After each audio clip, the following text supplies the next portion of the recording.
Ration card हिताधिकारी आसीगला एक बड़ खबर जहाँ आपण मैंने समस्ते जान रखा निहाती जरूरी। जदि आपण मानकर राशन कार्ड अच्छी एमतीक नुआ राशन कार्ड पर आप आवेदन कर जाणी रखु एने सरकार तरफ आसीगला एक बड़ घोषणा।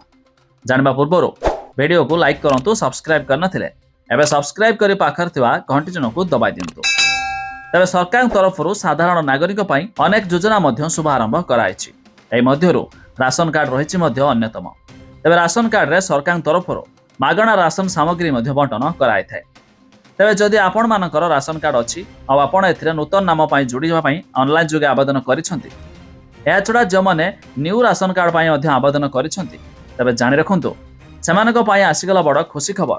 ए डिसेंबर मासरे सेमानकु नूतन राशन कार्ड बंटन प्रक्रिया आरंभ हेबाकु जाउछि। एने मध्य सरकार तरफ जारी हेछि बड़ अपडेट।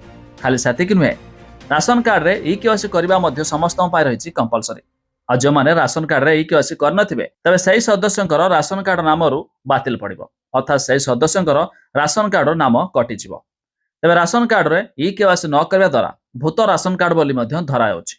तबे भूत राशन कार्ड कटिबा परे पुणी मध्य नूतन राशन कार्ड नाम जोड़ी हेबो। एमिति कि नूतन राशन कार्ड बंटन प्रक्रिया आरंभ हेबो।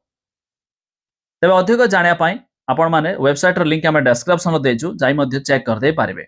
तबे जहा कि बड़ अपडेट मुताबिक खूब शीघ्र राशन कार्ड रे नूतन राशन कार्ड बंटन प्रक्रिया आरंभ हेबाकु जाउछि। तबे आपण माने केउ जिल्लारू वीडियो देखुचंती ता निहाती कमेंट करी जणाबे।